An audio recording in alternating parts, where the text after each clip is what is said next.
Salam sejahtera sahabat YKB, bersyukur dapat kembali menyapa saudara dalam acara Wasiat Kekal, berupa renungan firman Tuhan yang memandu kehidupan kita. Saya Pendeta Kristanto Sema Harapan Paledung, dosen Sekolah Tinggi Filsafat Teologi Jakarta. Renungan kita hari ini, Minggu 7 Juni 2026, ditulis oleh Pendeta Sri Agus Patnaningsi dari GKI Residen Sudirman, Surabaya, dengan judul Butuh Tuhan, yang dilandaskan pada Injil Matius pasal 9 ayat 9 sampai 3 dan 13. Maaf. Renungan ya. Ini Matius 9 Ayat 9 dan ayat 18 sampai depan. Oke, sorry. Renungan kita hari ini action. Renungan kita hari ini, Minggu 7 Juni 2026, ditulis oleh Pendeta Sri Agus Patnaningsi dari GKI Residen Sudirman, Surabaya, dengan judul Butuh Tuhan, yang dilandaskan pada Injil Matius 9 ayat 9 sampai 13 dan ayat 18 sampai 26.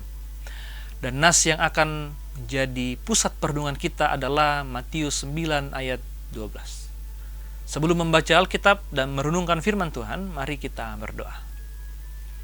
Kami butuh Engkau ya Tuhan, karena kami adalah manusia yang rapuh, yang tidak mampu untuk terus berjalan mengandalkan kekuatan dan kemampuan kami.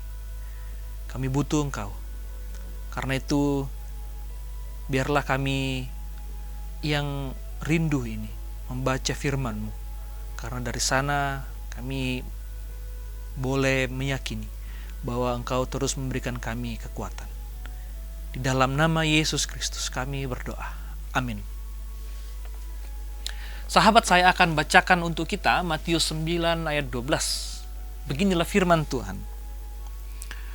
Yesus mendengarnya dan berkata, "Bukan orang sehat yang membutuhkan tabib, tetapi orang sakit." Sahabat, di sebuah rumah sakit, pasien-pasien datang dengan berbagai penyakit. Ada yang luka parah, ada yang demam tinggi, bahkan ada yang tidak sadarkan diri.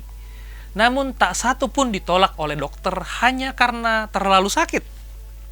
Justru karena sakit, mereka diterima dan diobati. Yesus memanggil Matius, seorang pemungut cukai yang dianggap pendosa kelas berat oleh masyarakat Yahudi. Orang Farisi pun bersungut-sungut, mengapa Yesus makan bersama orang berdosa? Yesus menjawab, bukan orang sehat yang memerlukan tabib, tetapi orang sakit. Yesus datang bukan untuk orang-orang yang merasa benar sendiri, tapi untuk yang sadar akan dosanya. Kemudian Yesus menunjukkan belas kasihannya yang menghidupkan anak kepala rumah ibadat dan menyembuhkan perempuan yang sakit pendarahan 12 tahun. Dua kisah ini menegaskan bahwa siapapun yang datang dengan iman tak akan ditolak olehnya.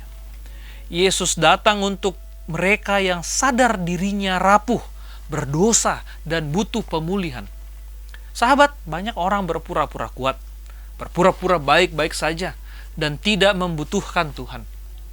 Sesungguhnya kesembuhan rohani dimulai ketika kita berhenti berpura-pura. Yesus masih mencari jiwa yang mau jujur berkata, "Aku sakit Tuhan, aku butuh Engkau."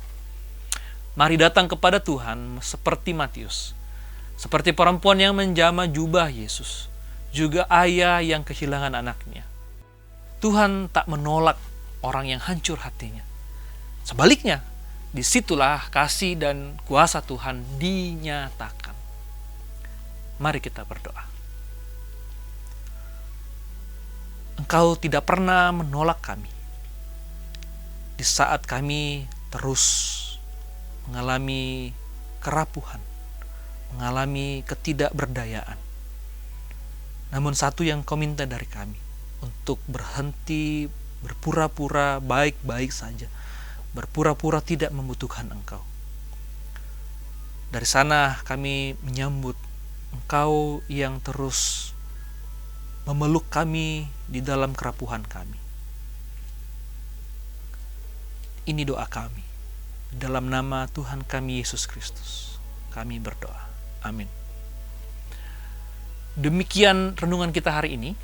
Sahabat dapat memanfaatkan media cetak renungan harian dan program audio visual lainnya dari YKB Media Ministry dengan mengakses website terbaru YKB di www.ykbstripmedia.org. Jangan lupa subscribe, like, dan bagikan ke sebanyak mungkin orang. Tuhan memberkati.